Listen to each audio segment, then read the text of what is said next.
What's up guys, welcome back for another Devpro duel video. Next match, cross Banlist Cup, still at Group B. Next match here, Mythic Rulers, currently sitting at 3 points with 1 win, is paired up against Geargia, Karakuri Geargia, also from 2014, so 2 decks from the same format, from the same meta, if I'm not mistaken. Yeah, so both decks have 3 points, so that the deck that wins this match will have the 6 points and will be placed second here in the group, and will also advance to the top 16 part 2 of the cross Banlist Cup. So let's take a look at both deck lists. The first deck is of course Geargia Karakuri, fairly standard list with triple Geargia gear, basically the rescue rabbit for Geargias, and yeah, we have the 7 tools main decked, trap stun, triple mystical space typhoon to clean the back rows, stun the back rows, to make your OTKs much more easy. And then the second decklist, yeah, Tamit Saman's decklist from, I believe, the World Championship qualifier, the North American World Championship qualifier from last year. Tamit ended up top 8, so yeah, I think missing out a top 4 spots and a qualification for the Worlds last year. Tamit opted to run triple Soul Charge, of course, Soul Charge, so busted here in the Mythic Ruler deck, instantly getting those rank 8 exceeds and synchro summons, of course, and yeah, we also have the triple skill drain in the main deck, definitely an MVP against a lot of decks. So which deck has the advantage? I think, yeah, the Dragon Rulers do have the advantage. They are the faster deck. They main deck triple Soul Charge on itself. It's such a broken card, it's an overpowered card. And of course triple skill drain to pretty much stun pretty much every deck. I mean, skill drain is so good against a lot of top tier decks. Geargias on the other hand is a slow deck, needs a setup, needs the armor to flip.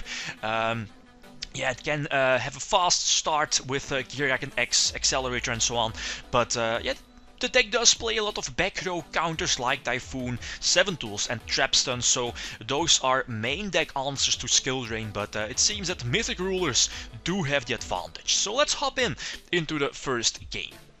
Alright, so the first duel, I think my opponent gets to start. Yeah, 6 cards, pre-draw rule. My opponent gets to start. Of course, what can I say about the whole Mythic Ruler deck? It's pretty much all the draw cards, the Thraden, cards of consonance, get a search with, what is it called? The White Stone of Legend, search the Blue Eyes, that makes your Thraden live, and yeah, if they're able to set up their grave, draw into multiple Dragon Rulers, or send them to the grave with the huge Foolish Burial Dragon Shrine, I believe it's called, and if they have the Soul Charge, they can just spam their field full of those big monsters. I think I just have to set my armor set 3. An option here I could have done was the Book of Moon during his draw phase, Book of Moon on the Silver Dragon, so that his Blue Eyes is not would not have been special summoned. But yeah, my calculations were right. I still survived with 400 life points, still enough. And yeah, during the end phase, Geargia Gear and Call of the Haunted. And here my play was to first go for Black Rose. Depending on his back row, it's a Wing Blast, so no Black Rose for me. I go for Bure. Bureido, I believe the name is the level 8. Go for another one.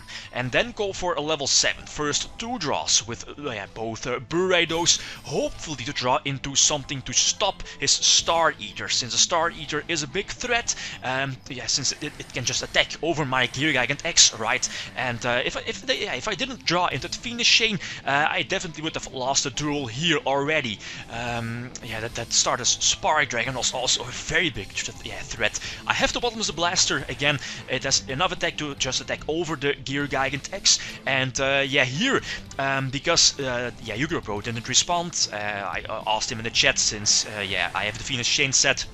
And it's obvious that I activate the Fiendish Chain as soon as my opponent enters the battle phase. I obviously activated the Fiendish Chain on the Star Eater. So he declares an attack with Card Trooper. I revealed the Fiendish Chain on the Star Eater, and he also told me he always was going to attack with the Trooper, to of course get a draw and not leave the Trooper face up on the field with only 400 attack during my turn. But it's not going to matter. He goes for a Colossal Fighter. We already saw that move in the previous matches with, was it Synchro Cat?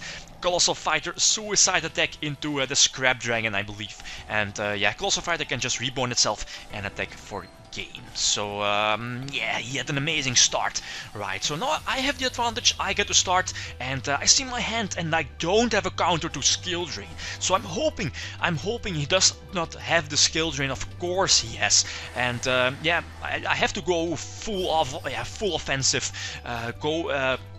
At least, yeah, special summon my arsenal with the Call of the Hunted. I could have tributed my arsenal here to special summon the accelerator, just in case if he's able to pop or at least destroy my accelerator, I can just reborn. At least I get something back from my grave, right? But yeah, arsenal is still a 1500 beat stick, so I went with that. Here, do the same. So special summon accelerator in defense, and I top deck into Mystical Space Typhoon, but he has a Stardust. So yeah, I have to make a choice. It's doing some calculations. Am I going to survive? Of course here. And yeah, priority number one, if I still want to win this game, I have to get rid of the skill drain. So that's why I activate Mirror Force first. He's obviously he's going to activate the Stardust, and then I can nicely Mystical Space Typhoon as skill drain. So I still have a chance, a comeback with the 3 cards in my hand. So both Arsenal, Accelerator, and Birdman. You know the standard Karakuri combination to spam your field full of synchros. So I'm still very much alive in the duel. But yeah, he has 2 back rows. I do top deck into Mystical Space Typhoon, but yeah, as expected, all of those back rows, Wing Blast, Bottomless Trapple, maybe another skill drain, everything would have been enough to just yeah, let him win the duel. So, and yeah, on top of that, he had that Stardust to protect his back row. So GG, what can I say? Mythic Rulers do take up the 3 points and with 6 points and the 2nd place here in the group. So Mythic Rulers and Chaos are going on to the top 16, currently with Agents and GPs. Very cool. And yeah, stay tuned for the next match from Group C. Guys, that's it. Thanks for watching, and feel free to leave a comment or a like if you enjoyed the video. Lithium signing out. Peace.